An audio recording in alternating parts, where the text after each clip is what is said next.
It is Sunday, February 6, 2022. I'm Lights Camera Jackson, and welcome to LCJ Live. Hope you're doing well.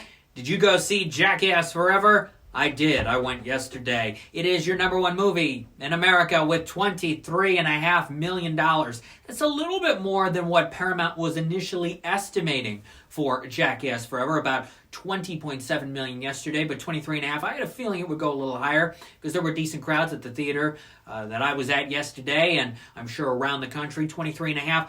All 5 Jackass movies have, I guess, opened at number 1, which is a big accomplishment for Paramount, though none of them, I believe, have been in the Paramount top 5 for their respective years since the original. So maybe, depending on how the year goes for Paramount, that'll happen. Happy Sunday to you, Brett Harity. Thank you. Pizza Davidson, thanks for being here on LCJ Live. If you have not read my review yet of Jackass Forever, when this episode of LCJ Live is over, you can go to lights-camera-jackson.com and read my full thoughts on Jackass Forever. In short, I just didn't laugh. But I did laugh a lot during Moonfall, which I saw about a week and a half ago. It's your number 2 movie in America with $10 million. Roland Emmerich's latest big disaster movie spectacle. $10 million, barely above the $9.6 million that Sony is estimating this weekend for Spider-Man No Way Home. So a battle for second place that could flip-flop tomorrow. When the actual results are released tomorrow, Moonfall could end up in 3rd place. But $10 million is lower than I think Lionsgate hoped for with Moonfall. If they had released this movie in the summertime, I think it would have opened double. At least the drive-ins, the curiosity factor, action, summertime. It's a popcorn summer movie and a terrible film, but an entertaining one. So $10 million is less than I thought. 23.5 for Jackass, also less than I thought it was going to do. Bad Grandpa did $32 million in 2013. Jackass 3D did $50 million in its first weekend back in 2010. So a little lower than I expected, certainly since these are the first major new movies in 3 weeks, and combined $33.5 million is not bad, but I was expecting a little bit more. Scream with 4.7, it's at $69 million. Spider-Man is at $749 million. Can you believe that? Spider-Man, $749. Sing 2, $4.2 million, because family still needs something to go to, and it's closing in on $140. That's why Spider-Man and Sing are still doing well, because families need something to see. Families aren't going to go to Jackass. They're not even going to go to Moonfall. They're also not going to go to Marry Me and Death on the Nile, which come out this week. They may go to Dog, even though Dog is PG-13. Some families may go to that. But and maybe Uncharted, because Tom Holland's in it. But it's not going to be what your typical Sing family audience, box office-wise, is going to be for those films. So really a hole now for family films, especially since Disney has put Turning Red onto Disney Plus instead of the theaters.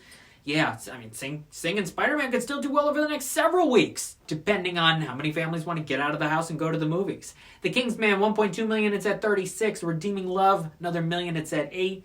American Underdog, $800,000, it's at 26. 355, $700,000, it's at 14.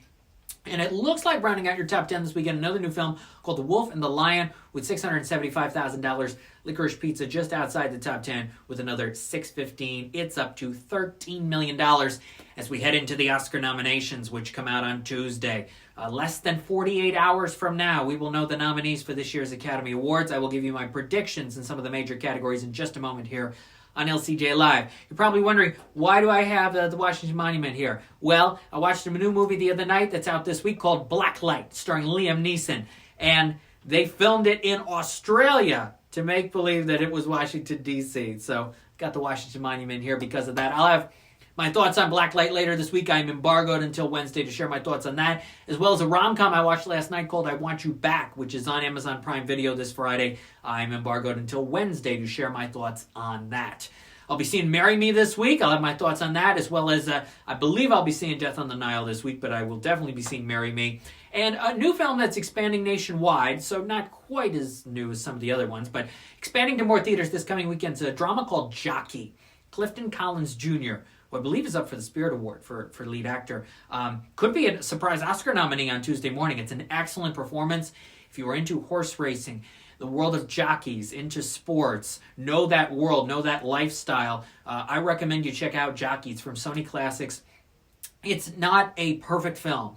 It's not an outstanding movie, but in some respects it comes pretty close, especially with the lead performance, where the story goes, the drama, the grit, the seriousness taken with the subject matter. Jockey in select theaters now, and will be expanding to more this Friday, February the 11th. All right, I'm going to tell you my predictions in some of the Oscar categories, what I believe will be nominated on Tuesday.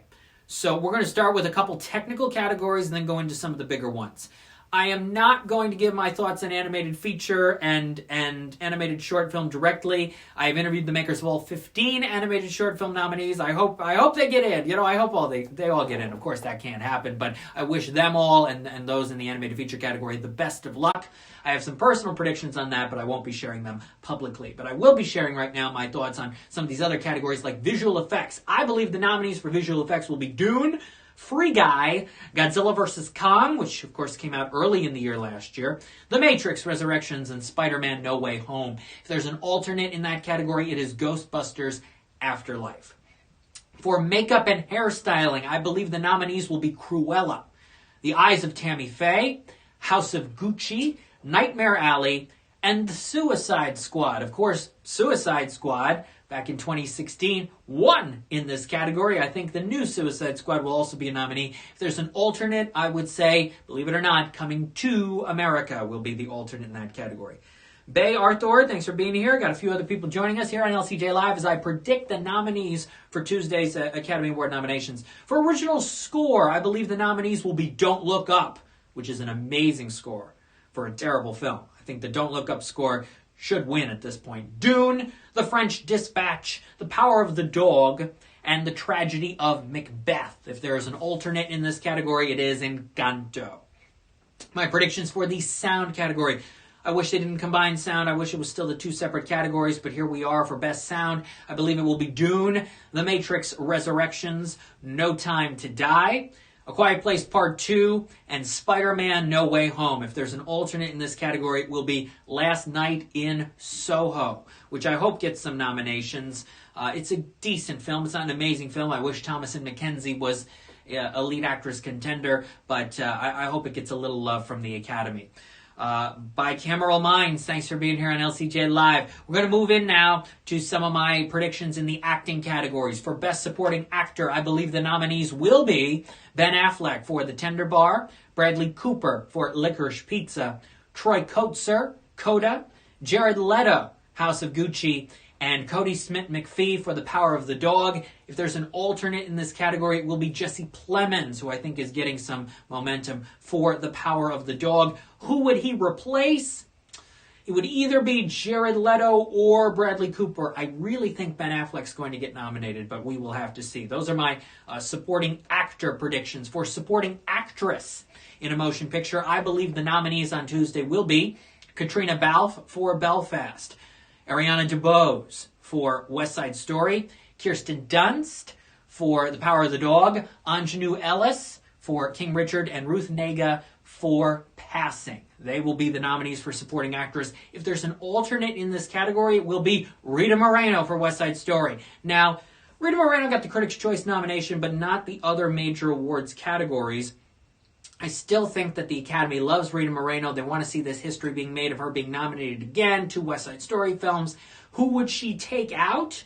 In this case, maybe Katrina Balfe. That's just my thought there. So those are my predictions for supporting actress. As we go on to original song, a lot of big names could be nominated for the original song category this year. Some even that I'm not predicting will be nominated could still be nominated. Just Look Up for Don't Look Up, the Ariana Grande song, I think will be nominated, as well as Dos Oruguitas from Encanto, that's Lin-Manuel Miranda.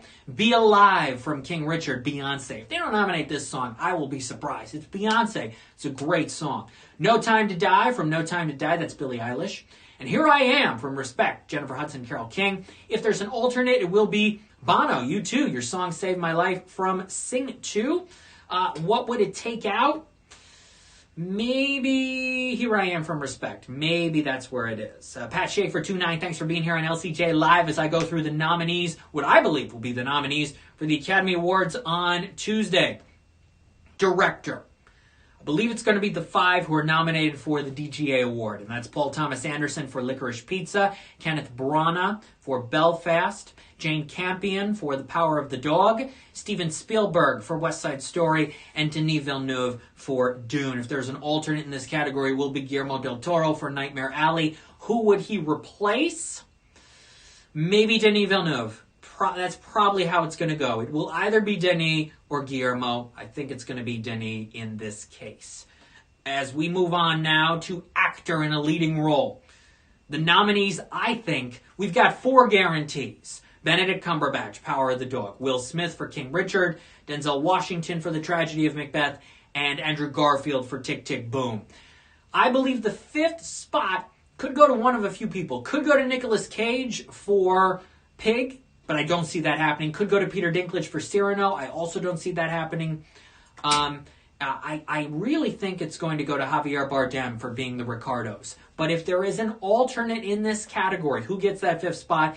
The Academy loves him. Leonardo DiCaprio for Don't Look Up could be that 5th lead actor nominee. So we will have to see. I'm thinking Javier Bardem, but don't be surprised for Don't Look Up if it's Leonardo DiCaprio.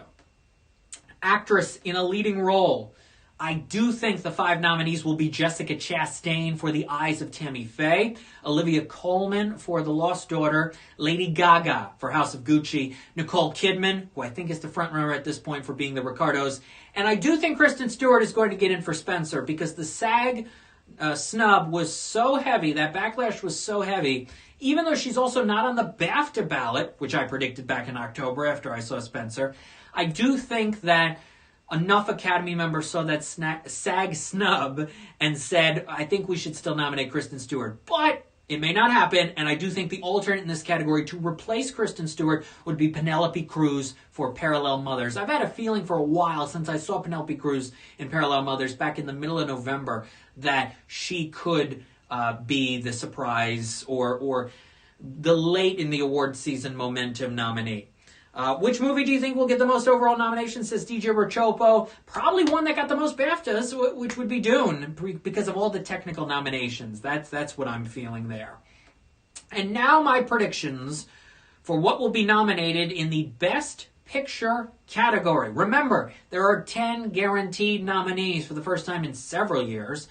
10 guaranteed. So you know there's going to be 1 or 2 in there that are surprises, unexpected, or wow, I didn't think 2 months ago this would get in Best Picture, but because there's 10 nominees, here we go. I believe the 10 nominees will be Belfast, Coda, Drive My Car, Dune, King Richard, Licorice Pizza, The Power of the Dog, Spider-Man No Way Home, I'm going for it, Tick, Tick, Boom, and West Side Story. And if there's an alternate in this category, I don't think it's going to be Nightmare Alley. I do believe the alternate would be being the Ricardos. Which one would it take out? It would be either Drive My Car or Spider-Man, but I do think one of those 2 minimum, Drive My Car or Spider-Man, will get into the Best Picture category. The highest percentage of voting ever, the biggest turnout for voting ever, 82 countries of people voted for the nominees this year for the Academy Awards. I think Drive My Car is going to get in. I really do. Maybe there's another foreign film that gets in. Hero is very good. The Hand of God is very good. Flea, which could get nominations in animated film, documentary, and international film. Or The Worst Person in the World, which has a lot of buzz behind it. So, a lot of possibilities there, but those are my predictions for the Academy Awards nominations, which will be announced by Tracy Ellis Ross and Leslie Jordan this Tuesday, February the 8th, at about 8:15 a.m. Eastern Time, 5:15 a.m. Pacific. They'll do round 1 on GMA, Good Morning America on ABC, before the 8:25 break, and then right at 8:30, round 2. I am excited to see who will be nominated for this year's Oscars as we get into the awards season. Look, next week obviously is the Super Bowl on Sunday the 13th, but then on Sunday the 20th, it's the LCJ Movie Awards. More details on that to come. But on Sunday the 27th, it's the SAG Awards. On Sunday the 6th, it's the Independent Spirit Awards. Saturday the 12th of March is the Annie Awards. Sunday the 13th of March, the Critics' Choice Awards and the BAFTAs. And then on Sunday, March 27, it's the Oscars. So we're getting into it for sure. We'll see how I do with my picks for the Oscar nominees on Tuesday. Again, if you want my full reviews of Jackass Forever and Moonfall. Go to lights-camera-jackson.com. Got some written reviews there. New animationscoop.com Q&As coming this week in the world of Pixar. If you're a Pixar fan, I've got 2 new Pixar-related Q&As coming this week.